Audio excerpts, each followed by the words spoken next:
Merci d'être venus nombreux pour assister à cette conférence sur un auteur peu connu en matière de philosophie politique, mais qui a aujourd'hui une certaine influence à travers un certain nombre de mouvements, tant en Amérique latine qu'en France et en Italie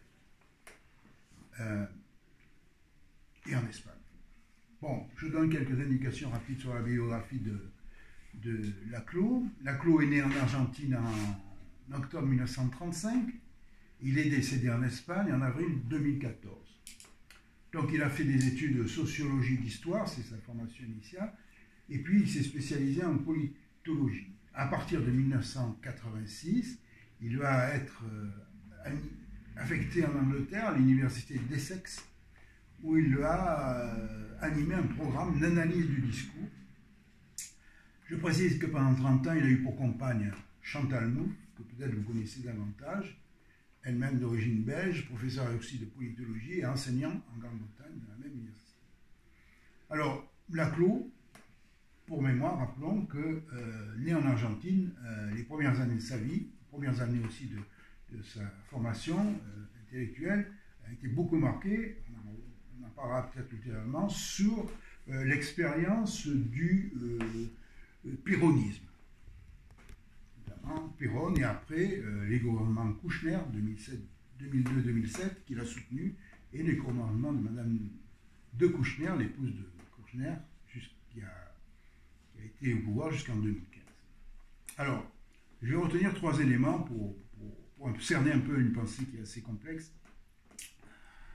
Premier élément, c'est que le point de départ de la pensée politique de Laclau, c'est le fait de ce qu'on appelle la révolution démocratique et ce qu'il analyse comme la péremption du marxisme. Deuxièmement, c'est les éléments à partir desquels il repense l'espace de la politique, c'est 2 notions qu'on a un peu vues, c'est l'hégémonie et l'antagonisme. Et dernier point qu'on va développer, c'est comment il pense qu'une stratégie de gauche aujourd'hui doit s'articuler à une logique populiste. Alors, moi je vais être assez sommaire parce qu'en peu de temps je ne peux pas approfondir tous les problèmes de la pensée de Laclau qui est une pensée très structurée. Mais donc je me situerai quand même au maximum dans le croisement des approches que nous avons vues à travers ce qu'on a vu sur Carl Schmitt et sur Gramsci. Mais je n'évoquerai pas, alors je le dis de suite, les positions de Chantal Mouffe qui, elle, bien que très proche au départ de Laclau, a dégagé une problématique spécifique. Alors, le premier point, c'est un point historique dont part Laclau, c'est le fait de la révolution démocratique, premier point, et deuxièmement, le fait qu'il constate de la péremption du marxisme comme doctrine politique efficiente. Alors, nous sommes sous les effets, les conséquences de cet événement, qui est le moment révolutionnaire démocratique occidental, à l'âge classique, qui illustre les révolutions anglaises, américaines et françaises. Ces révolutions n'ont pas seulement pour résultat des changements de régime politique, mais plus fondamentalement, un changement du régime du politique et de l'imaginaire politique. Alors, cette vision doit beaucoup aux analyses de Claude Lefort, sur le plan philosophique, et de François Furet, du point de vue historique, les deux opérant d'ailleurs une réévaluation de la pensée de Tocqueville que cite assez régulièrement Laclau. Laclau considère que l'invention démocratique est une mutation dans les formes de réalisation d'inscription dans le tout social des formes de sa division, qui n'est plus articulée à une distribution originelle et fondamentalement immuable, alors ce que d'autres ont pu décrire comme une sortie ou une fin de l'ordre théologico-politique. Et le bilan du XIXe siècle confirme l'institutionnalisation croissante de la société capitaliste et sa complexité entraînait le déclin irrémédiable d'une forme politique pour laquelle la division sociale en 2 camps antagonistes était une donnée originelle et immuable. Désormais, tout l'enjeu de la politique sera la constitution de la division sociale elle-même, donc d'un antagonisme. L'inscription dans le champ historique de la révolution démocratique impose l'exclusion d'une série de positions théoriques a priori, la concentration du conflit social sur des agents initialement privilégiés, la référence à tout principe général ou substrat de nature anthropologique, l'unification des différentes positions de sujets l'assignation d'un caractère d'inévitabilité de la résistance aux diverses formes de subordination. Alors, il faut, pour Laclos, au contraire soutenir qu'il n'y a rien de naturel ou d'inévitable dans les différentes luttes contre le pouvoir.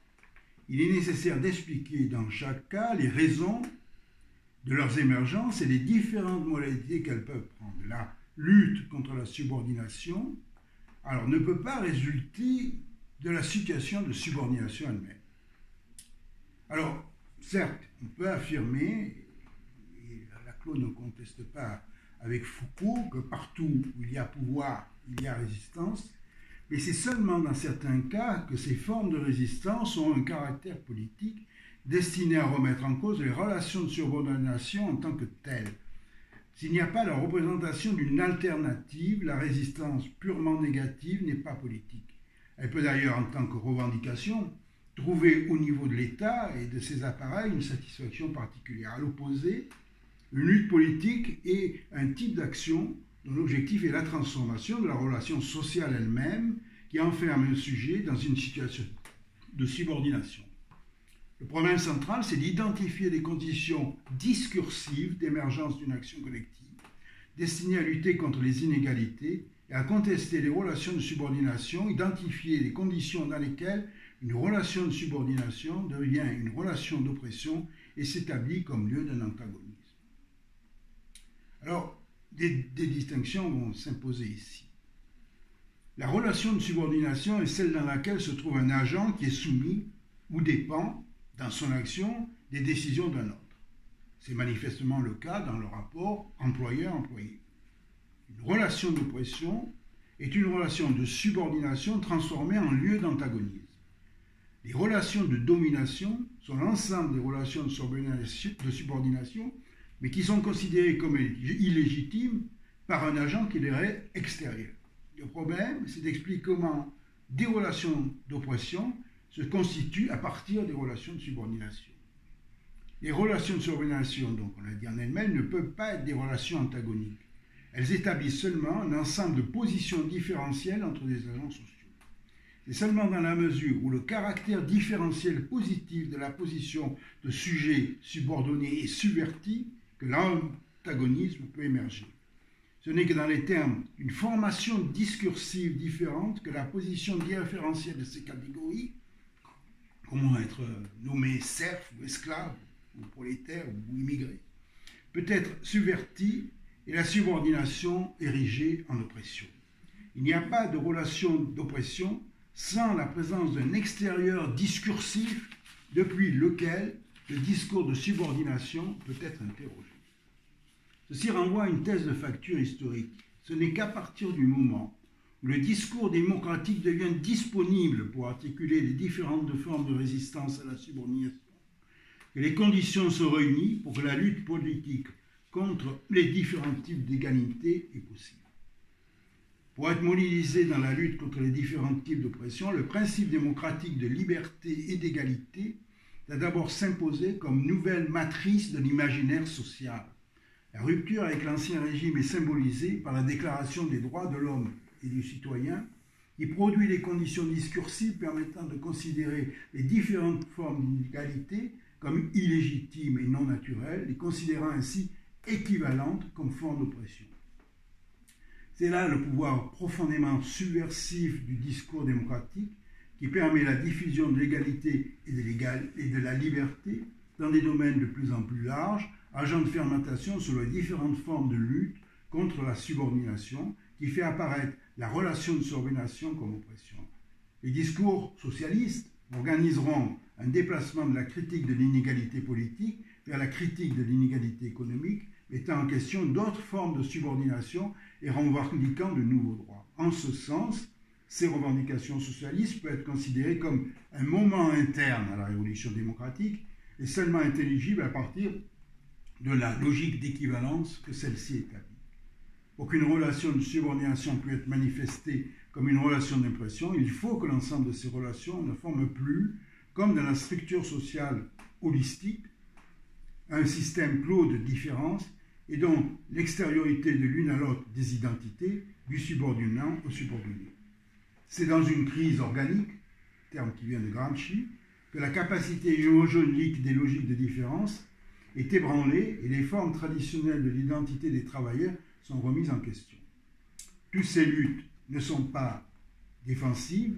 Si l'extériorité du pouvoir est la condition de tout antagonisme, les transformations sociales peuvent générer une nouvelle forme de subjectivité radicale à partir des relations de subordination qui les rétablissent discursivement comme forme de pression. C'est le moment entre en jeu le déplacement équivalentiel propre à l'imaginaire démocratique. La complexité des aspects fréquemment contradictoires du processus d'expansion du système capitaliste, loin d'assurer une intégration indéfinie dans les formations hégémoniques dominantes, ont souvent révélé le caractère arbitraire de toute une série de relations de subordination, nouveau terrain pour une nouvelle extension des équivalences égalitaires, donc de l'expansion de la révolution démocratique. C'est sur ce terrain qu'ont surgi de nouvelles formes d'identité politique, ce qu'on appelle les nouveaux mouvements sociaux. Le développement équivalentiel entre des positions de sujets distincts, condition de l'émergence d'un antagonisme, peut se présenter sous deux formes fondamentales. Il peut s'agir de relations de subordination déjà existantes, qui, grâce au déplacement de l'imaginaire démocratique, sont articulées comme relations d'oppression. L'antagonisme peut relever d'autres circonstances, quand des droits acquis sont remis en question lorsque des relations sociales qui n'avaient pas été établies sous la forme de subordination commencent à le devenir sous l'influence de transformations sociales. C'est lorsqu'elle est structurée par des pratiques et des discours qui pointent de nouvelles formes d'inégalité qu'une position de sujet peut devenir le lieu d'un antagonisme. Dans tous les cas, ce qui permet aux formes de résistance d'adopter le caractère collectif des luttes politiques, c'est l'existence d'un discours externe qui fait obstacle à la stabilisation de la subordination comme différence. L'émergence de nouveaux mouvements sociaux met en crise à sa façon, non plus théorique mais pratique, les idées de classe et de lutte de classe. Ils ne peuvent être réduits à celles-ci ni être regroupés dans une catégorie opposée. Ils sont la marque d'une diffusion de la conflictualité sociale et des relations caractéristiques des sociétés industrielles avancées. Ces mouvements sociaux s'inscrivent dans l'extension de la révolution démocratique à tout un ensemble de relations sociales, opérant une remise en cause de nouvelles formes de subordination.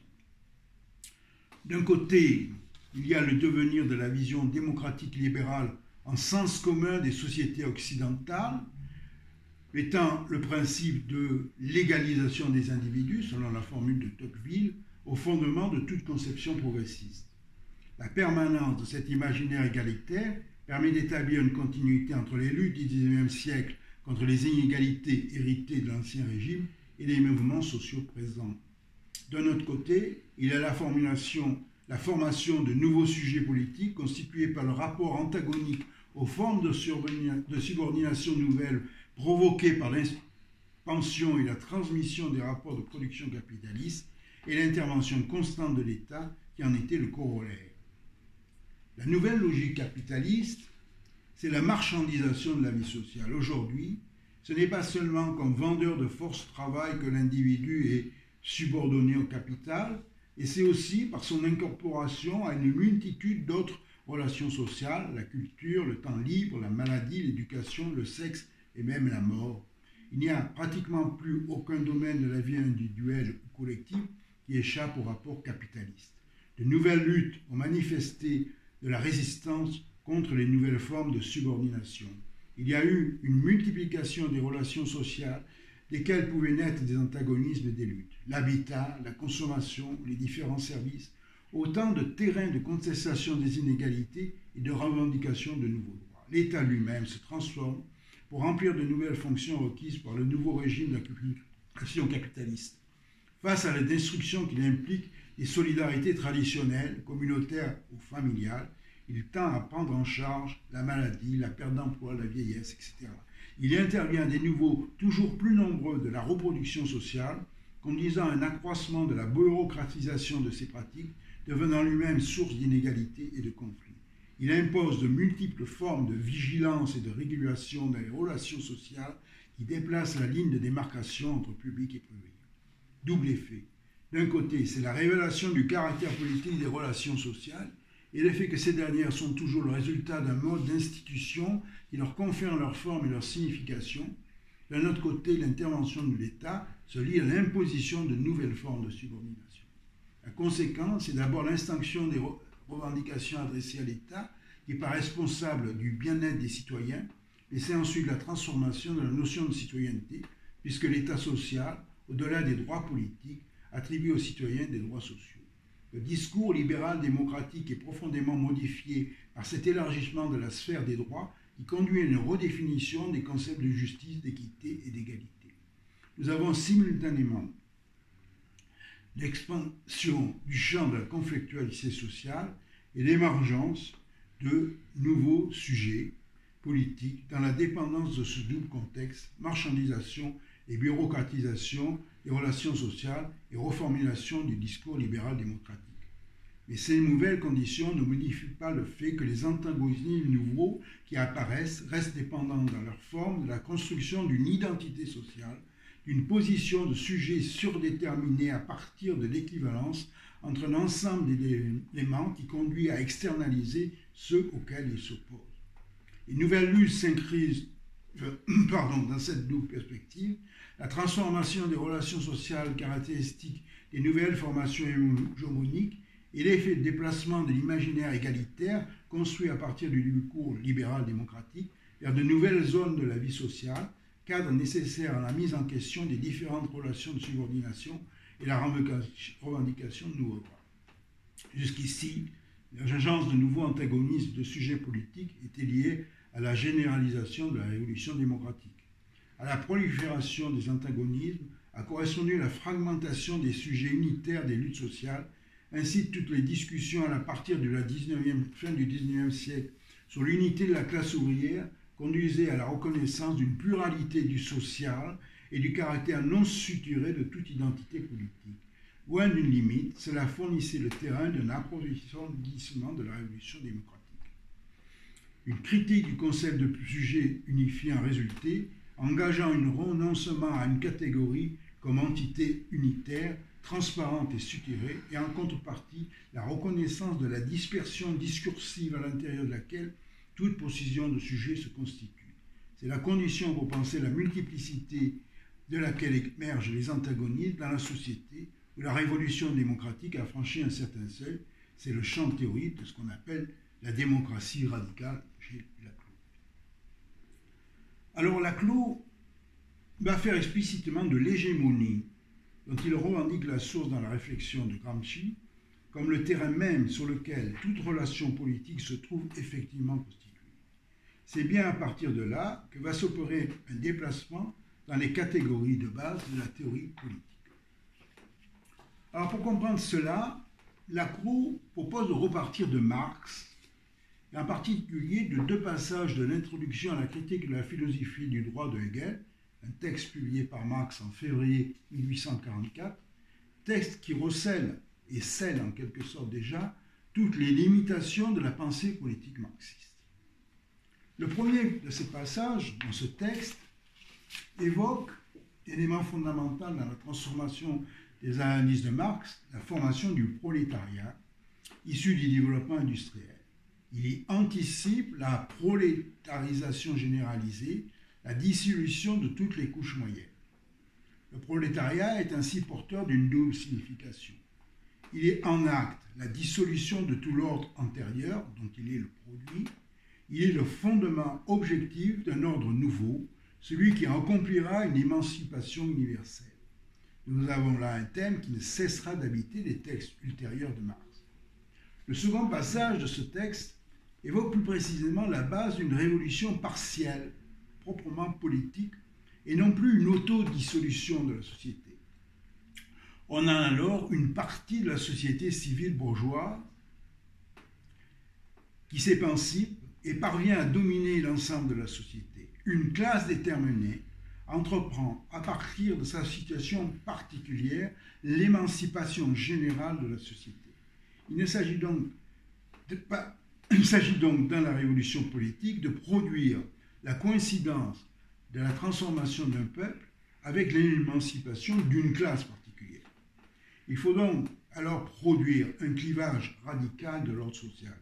Un état social déterminé doit devenir l'incarnation de l'universel, une sphère sociale particulière doit supporter le nous de la société entière, de sorte que la libération de cette sphère soit libération générale. Il faut donc constituer ce clivage entre un État social particulier, incarnation de l'État social libérateur, et un autre État qui apparaisse comme seulement État créateur de la servitude. Alors Laclos relève entre ces deux textes une profonde divergence qui affecte le texte d'une incertitude profonde.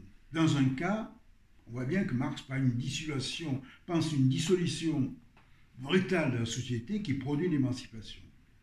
Dans le second, l'émancipation résulte de ce qu'un groupe faisant partie de la société réalise la domination de l'ensemble de la société.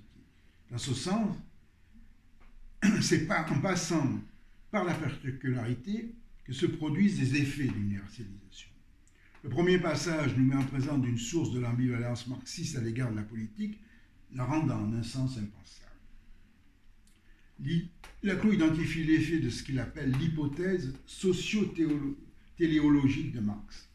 La logique du développement capitaliste doit conduire à la prolétarisation des classes moyennes et de la paysannerie. À la fin, on a une masse prolétarienne homogène, majorité écrasante de la population, prête à une confrontation finale avec la bourgeoisie, donc un face-à-face entre seulement deux classes qui divisent toute la société. Dans la mesure où le prolétariat incarne l'universalité de la communauté, l'État comme instance séparée perd toute raison d'exister et son dépérissement est la conséquence inévitable de l'émergence d'une communauté dans laquelle la division qu'il incarne est devenue superflue. C'est l'espace même de la politique qui devient impensable. Il n'y a plus de lieu où une division de la société doive s'incarner. La constitution économique se confond avec l'ordre social total. Le second passage pose autrement le problème et introduit une difficulté jamais dépassée dans le marquis. Aucune universalité n'est donnée de façon immédiate. Quelque chose dans le social, une classe, un groupe, qui ne cesse d'être particulier, doit démontrer son droit à identifier ses propres objectifs particuliers avec les objectifs d'émancipation universelle de la communauté. Dans un cas, le premier, c'est bien le pouvoir qui disparaît comme superflu. L'universalité se réalise en et par soi à travers l'existence effective de la société civile. Dans le second cas, l'effet potentiellement universalisant dépend de l'exclusion antagonique d'un domaine oppressif, ce qui signifie que le pouvoir ou la médiation politique sont inhérentes à toute identité universelle émancipatrice. Historiquement, l'hypothèse de la simplification ne s'est pas vérifiée. Au contraire, l'histoire du développement du capitalisme est celle d'une complexification du social. C'est donc seulement la seconde hypothèse, celle du rapport entre particularisme et universalité, qui demeure envisageable et qui renferme en fait la condition d'un maintien d'une sphère politique autonome. La médiation politique, l'espace de l'affrontement politique, loin de devoir dépérir, devient la condition même de l'universalité et de l'émancipation dans la société. Il n'y a plus ici la nécessité d'une autotransformation radicale de la société. La possibilité de la transformation d'intérêts particuliers en discours dominant l'émancipation de l'ensemble de la société est rendue dépendante de la capacité d'un acteur historique à présenter sa propre émancipation partielle comme l'équivalent de l'émancipation de la société tout entière, comme l'a pu être la bourgeoisie au moment de la Révolution. Ça veut dire qu'il reste en fait partagé entre individualité, particularité et universalité seulement posée. Ce qui disparaît, ce sont les classes et la lutte des classes comme effet d'un déterminisme historique absolu et le principe du prolétariat comme classe universelle en soi. Comprenons d'abord que pour qu'une classe ou un groupe particulier puisse identifier et faire identifier ses intérêts particuliers comme coïncidant avec les intérêts universels d'émancipation, il faut qu'elle produise un clivage, donc l'identification d'un pôle opposé aux intérêts universels, donc particuliers et oppressifs. Sans forcer le trait, nous sommes donc sur le terrain de la dialectique de Carl Schmitt concernant la nature de la relation politique qui tend à instaurer une opposition radicale du type ami-ennemi ou entre eux et nous. La coïncidence particularité-universalité passe par l'intervention d'une séparation proprement politique. Deux conditions sont donc propices pour constituer le discours de l'émancipation, par nature universaliste. La transformation des intérêts particuliers d'un secteur qui tend à devenir dominant comme représentant les intérêts de l'ensemble de la société, la présence et l'identification d'un groupe oppressif conditionnent cette transformation. Contre Marx, Laclos affirme que l'émancipation, la possibilité d'un discours universel qui pourrait s'adresser à la communauté comme totalité, exprimant comme totalité, ne dépend pas de l'effondrement de toutes les particularités, mais d'une interaction paradoxale des particularités entre elles. Il est possible en effet de suivre Laclos lorsqu'il nous donne à penser que pour Marx, seule la réconciliation complète de la communauté, réalisation de la plénitude de l'essence humaine, constitue la véritable émancipation. Alors les marxistes du XXe siècle ont dû affirmer l'échec de la prédiction de Marx. Le capitalisme avancé n'allait pas dans la direction d'une homogénéisation croissante de la structure sociale, mais au contraire se dirigeait vers une complexité sociale et institutionnelle toujours plus grande. Dans cette nouvelle situation stratégique, il était clair que toute classe universelle a être par là l'effet d'une construction politique laborieuse et non de mouvements automatiques et nécessaires d'une quelconque infrastructure. Sorel, grand penseur socialiste du XIXe siècle, a compris qu'il n'était plus possible d'attendre l'émergence d'une classe universelle de la société civile. Il a pensé le destin du prolétariat à travers l'autonomisation de sa volonté, sa scission avec la société, en un sens antipolitique. Trotsky a pris conscience que l'instabilité entre l'émancipation globale et ses possibles agents, en constatant que la bourgeoisie russe était trop faible pour accomplir la révolution démocratique et que cette tâche devait être accomplie sous l'impulsion du prolétariat. C'est ce qu'incarne la notion de révolution permanente. Pour Trotsky, c'est une occasion stratégique pour la classe ouvrière d'accomplir sa propre révolution de classe. La tâche hégémonique n'affecte pas cependant l'identité de l'agent hémonique. Il se maintient dans la conception léniniste de l'alliance de classe. Pour Gramsci, nous l'avons vu, ce transfert entre la bourgeoisie et le prolétariat conduit à la construction d'une volonté collective complexe. Contre Sorel, il soutient que la lutte pour l'émancipation requiert une articulation et une médiation politique. Quant au Trotsky, il comprend que le transfert des tâches démocratiques d'une classe à une autre change non seulement la nature de ces tâches, mais aussi l'identité de leurs agents qui cèdent simplement des agents de classe. Si Gramsci met sur la voie d'une absence de pertinence de l'opposition État-société civile, il pense encore dans un monde de sujets et d'institutions relativement stables. L'introduction de l'hégémonie correspond à un déplacement théorique fondamental par rapport à Marx. Il part, Gramsci, d'une recomposition de la notion de superstructure en distinguant deux étages, la société civile, l'ensemble des organismes dits privés, et la société politique, ou État, auquel il attribue deux fonctions différentes. La fonction d'hégémonie que le groupe dominant exerce sur toute la société, c'est le rôle de la société civile, et la fonction de domination directe ou de commandement qui s'exprime dans l'État, le gouvernement, pour en parler juridique. Contre Marx et Hegel, il privilégie la société civile par rapport à l'État. Il pense que les classes subordonnées ont à gagner la bataille d'abord au niveau de la société civile, avec ses formes d'organisation. C'est la raison de la place centrale accordée à l'hégémonie. Il retrouve ainsi le rapport particularité-universalité. Si les effets d'universalisation hégémonique en viennent à rayonner à partir d'un secteur particulier de la société, ils ne peuvent se réduire à la généralisation de ces intérêts particuliers qui sont nécessairement corporatifs. C'est à partir de là que Laclos va opérer une refonte du concept d'hégémonie, en passant d'une prise en compte purement sociologique et descriptive des agents concrets impliqués dans les opérations hégémoniques à une analyse formelle des logiques impliquées dans cette dernière, parce qu'elles correspondent au fait que la réalité sociale elle-même produit des abstractions qui organisent ses propres principes de fonctionnement. La constitution des identités et des articulations politiques défend en effet d'abstractions réelles. La tâche vraiment importante consiste à comprendre la logique de constitution et de dissolution des volontés collectives, aussi bien que les déterminations formelles des espaces dans lesquels elles interagissent. Les postulats marxistes d'une identité originairement donnée des classes à partir de la production et de la rédaction de l'espace social à une face-à-face finale de deux classes englobant la politique dans l'économie, ont été démentis. Les particularités sont toujours maintenues et même le développement du capitalisme a conduit à leur prolifération. Le politique, au moment de la constitution de l'antagonisme interne de la société, demeure la condition de l'universalité et de l'émancipation qui doit se manifester contre un pôle de pouvoir, signifiant que la société ne jamais être complètement unifiée. Parce que les particuliers demeurent, il faut qu'un acteur historiquement limité puisse présenter sa propre émancipation partielle comme l'équivalent de l'émancipation de la société tout entière, ces conditions de la domination hégémonique.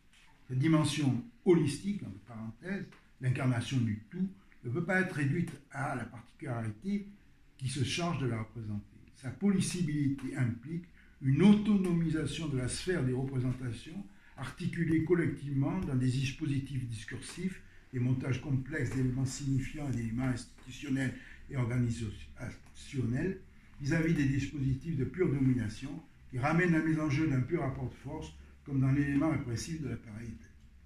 C'est au fond une reprise ironique de la formule de Marx sur les idées qui deviennent des forces matérielles.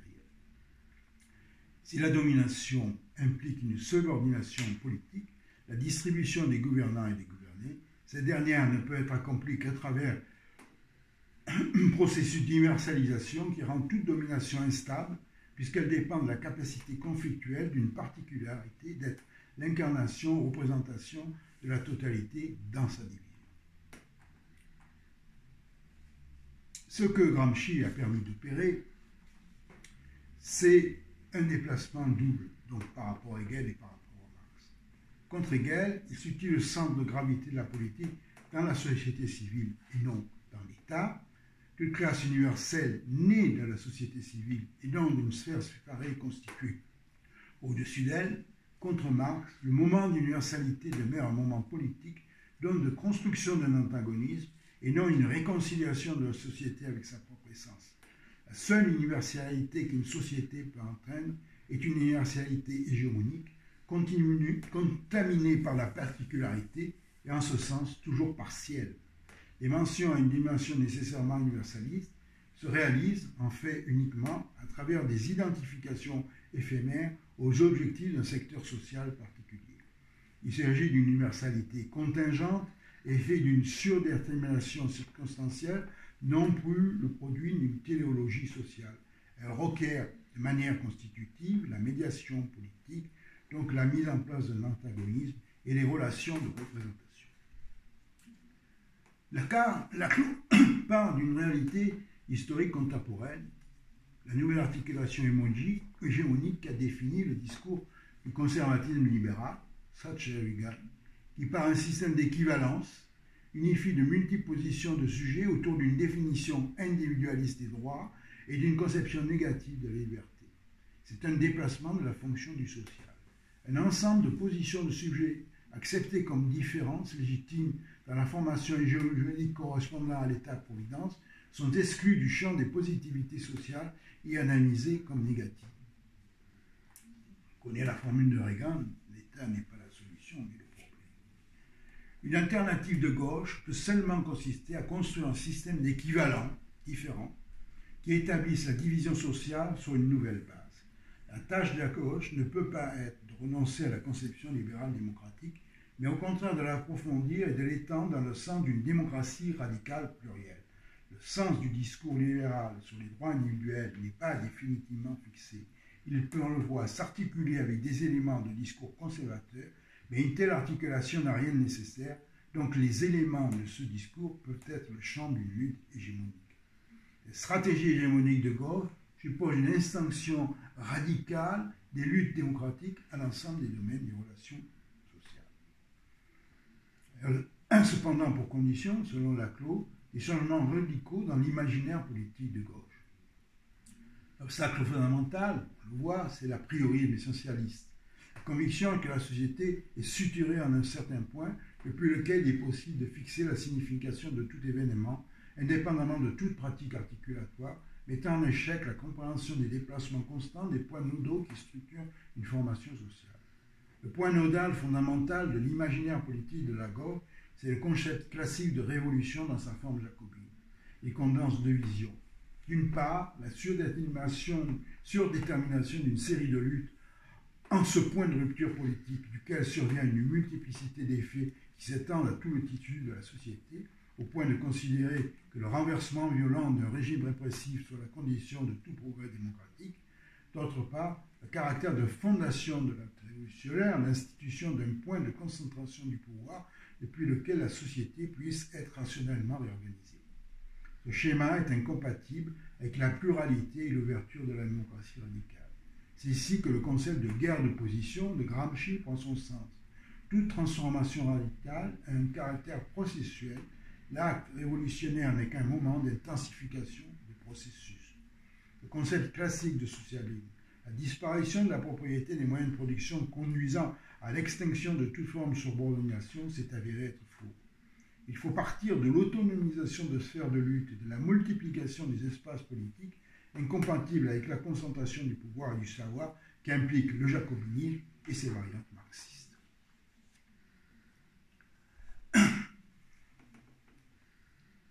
Tout projet démocratique radical comporte une dimension socialiste, puisqu'il est nécessaire de mettre un terme aux rapports de production capitaliste qui sont à l'origine de nombreuses relations de subordination, mais pas de toutes. Le socialisme est une composante du projet de démocratie radicale, non l'inverse. Comment déterminer les surfaces d'émergence et les formes d'articulation des antagonismes qu'un projet de démocratie radicale doit comprendre? Dans quelle mesure le pluralisme approprié à une démocratie radicale est-il compatible avec les effets d'équivalence caractéristiques de toute articulation hégémonique? Jusqu'à quel point la logique implicite des déplacements de l'imaginaire démocratique est-il suffisant pour définir le projet hégémonique? Il est impossible d'identifier a priori l'État ou la société civile, pour reprendre le terme de Gramsci, comme la surface d'émergence des antagonismes démocratiques. La précondition qui sous-tend la conception démocratique radicale de la politique, c'est le refus d'accéder intellectuellement ou politiquement à tout fondement ultime présumé du social. Pour qu'il y ait équivalence démocratique, il faut la construction d'un nouveau sens commun qui change l'identité des différents groupes de façon que la revendication de chaque groupe soit articulée de manière équivalente avec celle des autres groupes. L'équivalence est toujours hégémonique dans la mesure où elle n'établit simplement pas une alliance entre des intérêts donnés, c'est le point de Gramsci qui lui permet de dépasser Lénine, mais modifie l'identité même des forces engagées dans cette alliance. Ainsi, pour que la défense des intérêts des travailleurs ne se fasse pas aux dépens des droits des femmes, des immigrés ou des consommateurs, il est nécessaire d'établir une équivalence entre ces différentes luttes. C'est à cette condition que les luttes contre le pouvoir deviennent vraiment démocratiques et que leur revendication des droits n'est pas menée à partir d'une problématique individualiste, mais dans le contexte du respect des droits à l'égalité des autres groupes subordonnés. L'équivalence totale n'existe pas, elle demeure précaire. Si une dimension de liberté est constitutive de tout projet démocratique et émancipateur, elle ne doit pas conduire, en réaction à certains excès holistiques, à retourner purement et simplement à la défense de l'individualisme bourgeois.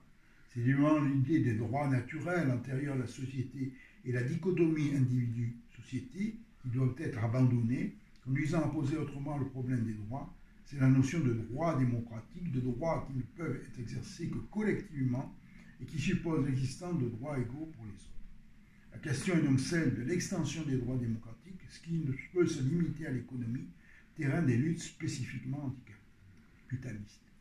Le projet de démocratie radicale est le projet d'une nouvelle forme d'institution du social, qui n'est pas une totalité, ou totalisable, un espace qui fait l'expérimentation d'un vide essentiel, qui écarte tout garant transcendant et qui interdit toute représentation d'une unité substantielle de la société. Même impossible, l'unité reste un horizon nécessaire comme point de référence commun. Un démêlement du tissu social détruisant tout cadre symbolique est une autre forme de disparition de la politique. Il y a en absence d'articulation discursive qui permettent d'établir des significations communes aux différents sujets sociaux.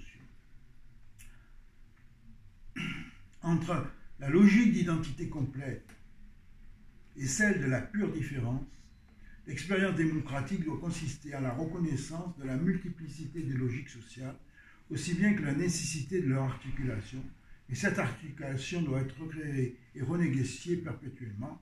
Il n'y a pas ici de point final.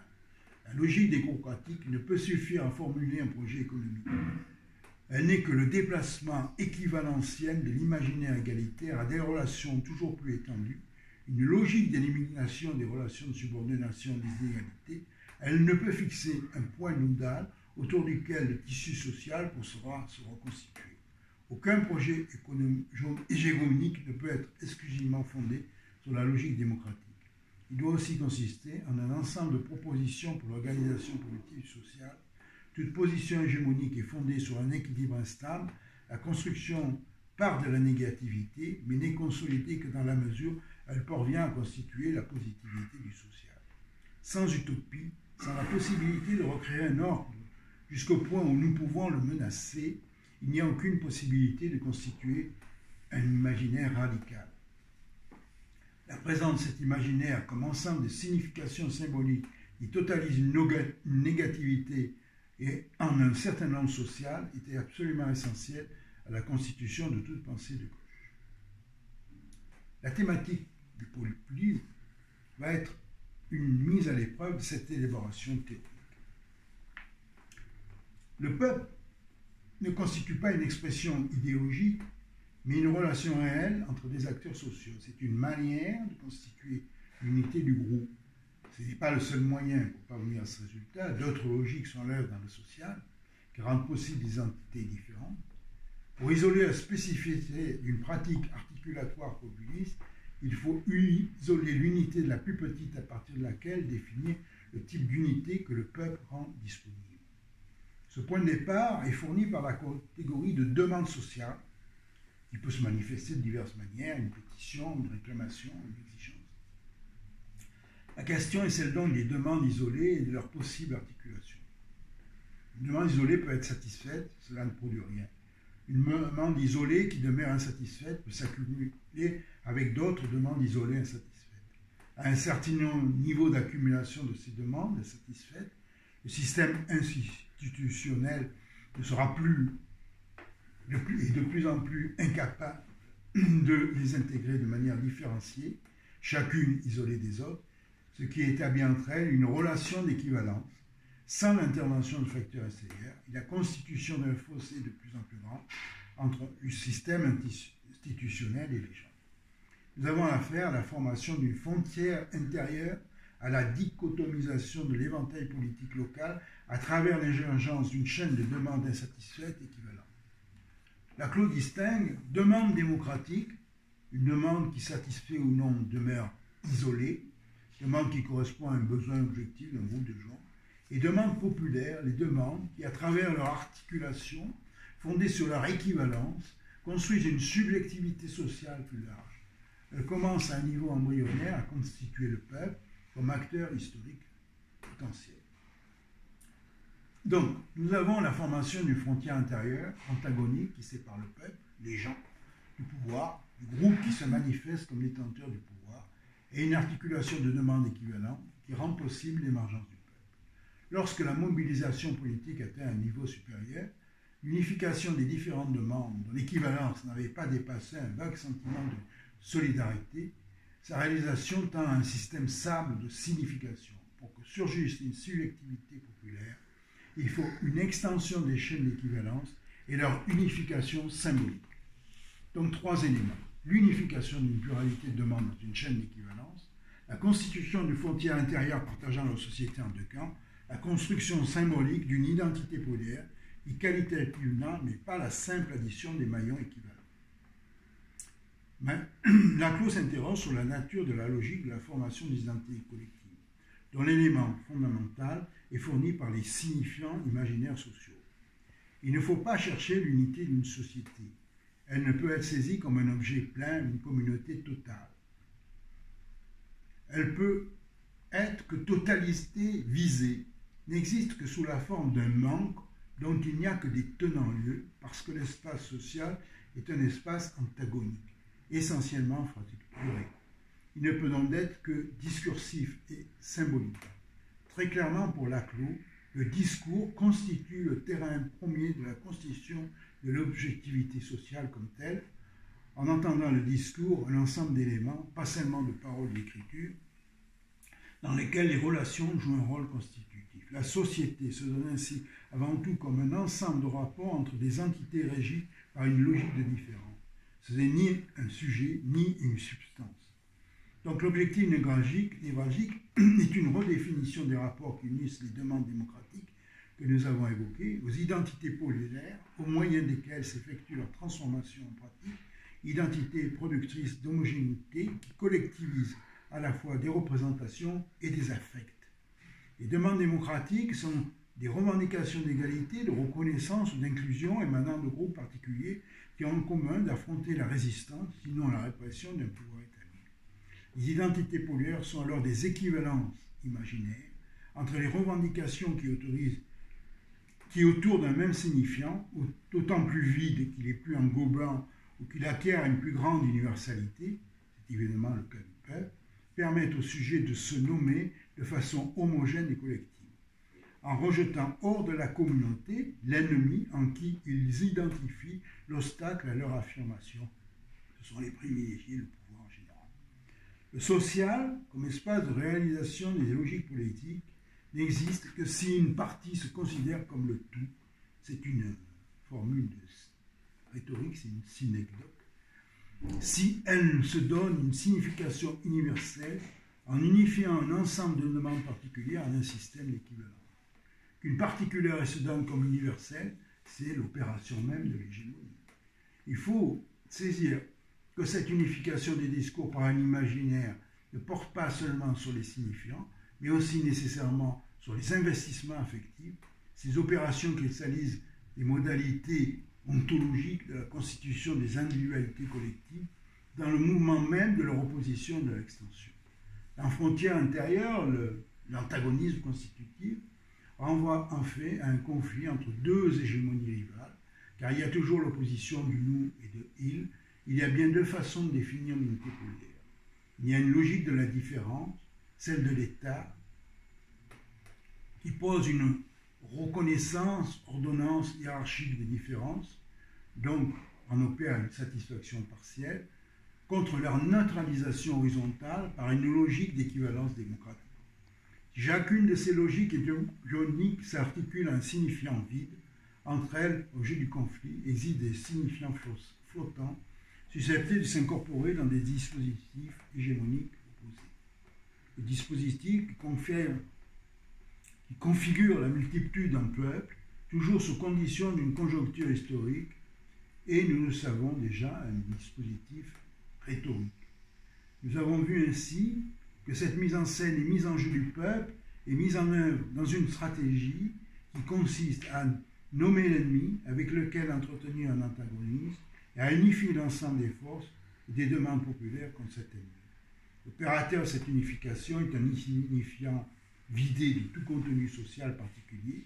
Il se donne comme le signifiant de cette unification qui donne à cette unité le nom à partir duquel s'énonce un discours. Il convient donc de comprendre qu'il s'agit de déterminer les conditions de possibilité des énoncés sur le peuple. La question de Laclos est à quelles conditions est-il possible de tenir un discours dont le peuple est le centre de gravité, soit comme destinataire, soit comme objet, soit surtout qu'il soit donné comme sujet de l'énoncé, dont le sujet de l'énonciation n'est que le porte-voix. Restituons le rapport de l'époque moderne, celle qu'ouvre le devenir démocratique des sociétés et notre monde contemporain. Tout discours politique à l'époque moderne parle d'une façon ou d'une autre du peuple, principe de légitimité et destinataire du discours politique. Ce qui caractérise notre monde contemporain, c'est d'abord l'épuisement des matrices principales qui formaient l'imaginaire politique de gauche, celui portant une universalité d'émancipation humaine, le communisme et la social-démocratie. Le communisme faisait le prolétariat le sujet historique porteur de l'universel et condition de l'achèvement de l'émancipation. La social-démocratie faisait la politique de redistribution des biens sociaux par le levier de l'État national et social, la condition d'une progressive réduction de toutes les inégalités et de donc toutes les formes de domination. Ensuite, c'est l'émergence d'une nouvelle représentation hégémonique celle qui substitue à la vision antagonique du politique une conception rationnelle qui pose la possibilité d'atteindre tous les sujets à travers un dialogue, un consensus. Il n'y aurait plus à résoudre des conflits, mais seulement des problèmes objectifs et techniques. À travers le nom de peuple, il faut faire apparaître la réalité d'une division essentielle à un double niveau. D'une part, il manifeste qu'il est le résultat d'une construction politique conflictuelle qui ne révèle pas d'une causalité unique et toujours d'une surdétermination, la conjonction d'une pluralité de sources causales. D'autre part, il met en avance plus radicalement une division du social humain, l'incomplétude radicale de la société, donc l'indisponibilité d'une unification totale.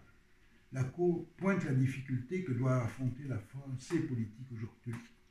Il n'est plus possible de s'appuyer sur les anciennes identités et solidarités de classe. Il faut partir de la reconnaissance du pluralisme qui marque que la définition des identités. Le politique ne peut pas plus que la société reposer sur la pure et impossible dispersion des individus. Il commande la détermination d'identités collectives qui ne peuvent être définies que par différence, voire par opposition les unes aux autres.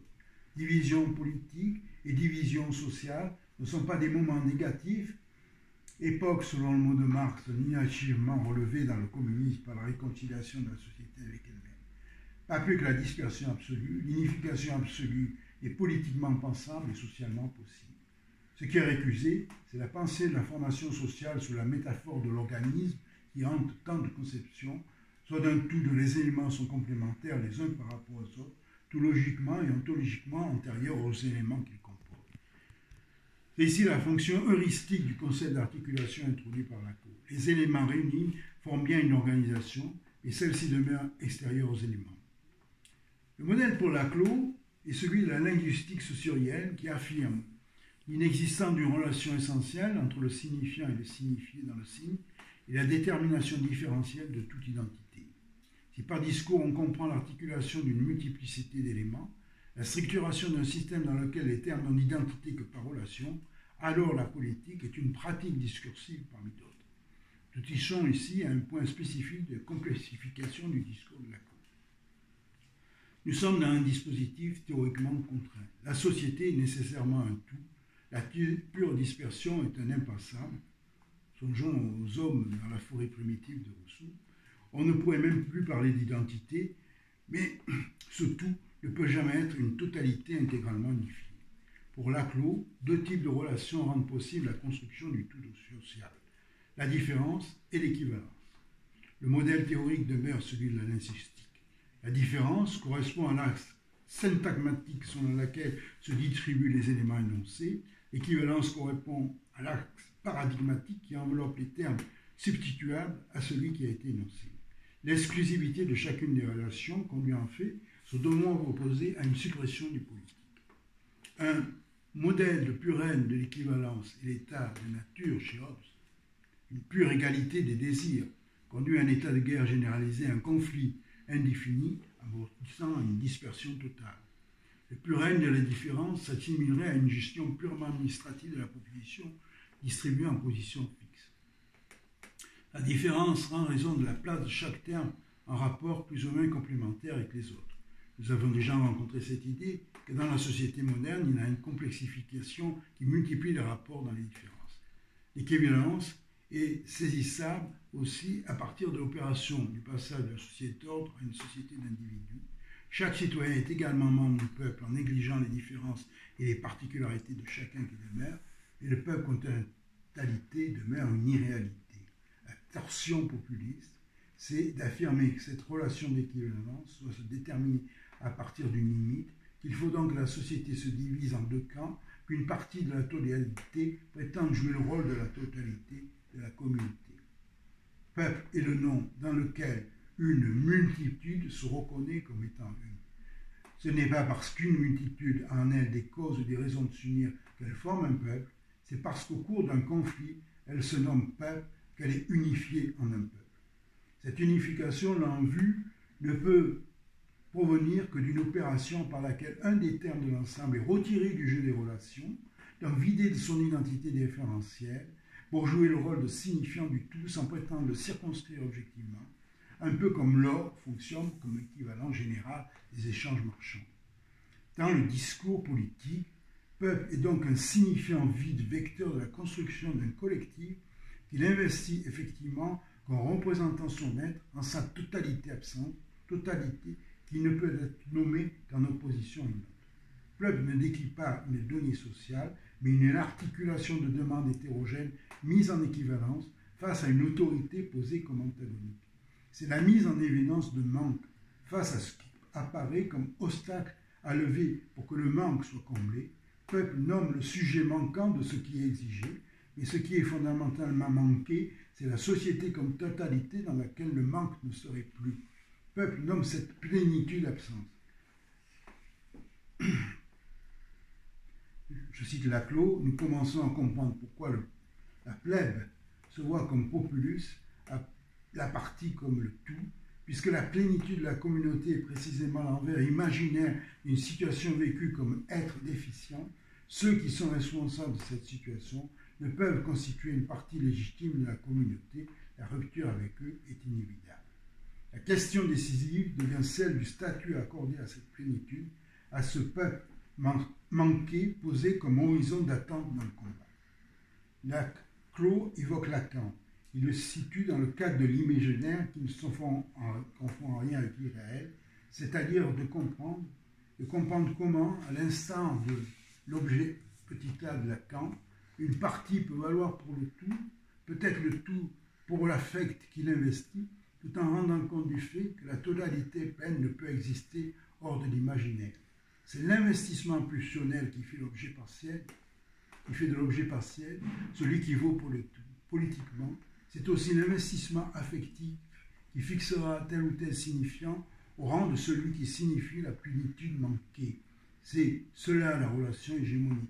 Une certaine particularité assume le rôle d'une universalité impossible. Le tout va toujours être incarné par une partie. Il n'y a pas d'universalité qui ne soit hégémonique. La totalité est présente dans le particulier comme ce qui est absent, comme un manque constitutif qui force constamment le particulier à être plus que lui-même, à assumer un rôle universel qui ne peut être que précaire et instable. C'est pour cette raison que la démocratie politique est possible.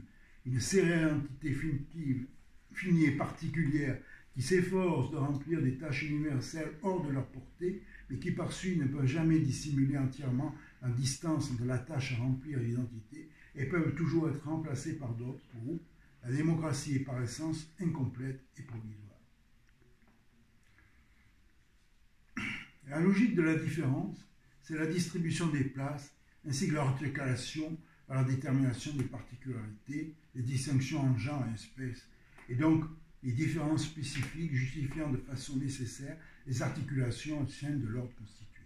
Cela nous donne la cité platonicienne ou la société communiste de Lénine, relevant d'une administration des choses, société sans conflit politique, cité sans peuple, composée d'une population rationnellement distribuée sans reste. Modèle impossible par abstrait. En l'inverse, une société dépourvue de toute différenciation interne dans laquelle chaque terme serait équivalent à tout autre ne serait justement pas une société. Aucun lien ne réunirait ces éléments. Ce serait une multitude disparate, état de guerre de chacun contre chacun, on l'a vu, troupeau ou agrégation suivant Rousseau, et non pas peuple, chaque élément substituable à n'importe quel autre. L'équivalence générale appelle une différenciation d'avec elle-même, condition de la possibilité de son unité. Et il faut une instance qui supporte le nom de l'unité du tout pour faire exister ce tout comme unifié. Aucun trait de la réalité objective ne peut la déterminer. Peuple, quel qu'il soit, est le résultat d'une construction rhétorique articulant équivalence et différence de façon conflictuelle, manquant toujours l'unité dont il est le désir. On est dans le retour au vocabulaire classique de Hobbes. Il faut un représentant nommé pour faire exister le représenté. C'est pourquoi l'investissement affectif d'un peuple dans une personne d'un meneur est possible. Ce n'est pas parce qu'il aime un chef que le peuple voit en lui son représentant, et qu'à l'inverse, c'est parce que les circonstances font du nom du représentant le signifiant de l'unité du peuple que celui-ci se constitue en faisant de cette personne l'incarnation de son existence symbolique. Il n'y a pas que des signifiants vides, il y a aussi des signifiants flottants, donc enjeu de conflit pour l'hégémonie. Dans la plupart des situations historiques, il y a plusieurs chaînes d'équivalence en concurrence, donc des signifiants susceptibles d'être inscrits dans des dispositifs antagoniques. Le peuple résulte de la construction politique d'un nous en relation d'antagonisme avec un eux, expression de l'incomplétude du social, du caractère conflictuel de politique. Il ne préjuge d'aucune orientation politique. Le peuple, comme totalité, est fier d'une multitude ayant une volonté, dirait Spinoza, conduite que par une seule âme, condition de possibilité de la démocratie, et aussi sa condition d'impossibilité, puisque le poser comme étant là, c'est l'assujettir à un pouvoir tyrannique qui, en ce sens, peut en guider la population. Le caractère démocratique d'une société ne peut provenir que du fait qu'aucun acteur social particulier ne puisse évaluer la représentation de la totalité et prétendre à maîtriser leurs fondations. C'est en ce sens que nous retrouvons la pensée de Claude Lefort. Alors, je vais peut-être faire trois remarques en guise de conclusion, qui sont des interrogations, plutôt que c'est pas des critiques. Je dis, jusqu'à quel point, première interrogation, Laclos, qui est pris dans l'alternative d'un désordre absolu et d'un ordre absolu, c'est-à-dire deux impossibilités, nous conduit-il véritablement au-delà de la problématique de Hobbes sur la fonction de la représentation?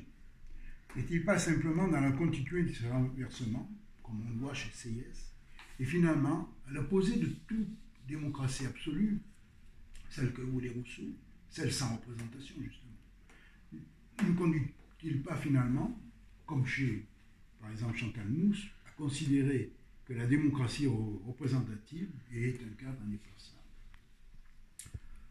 Deuxième remarque, les caractéristiques de la politique, la conflictualité, l'ambivalence, l'affect en son essence. Ainsi, la catégorie de peuple, ou bien l'équivalent d'un fondement, renvoie à sa propre construction. Cette catégorie semble généralisable à qu'un espace que ce soit.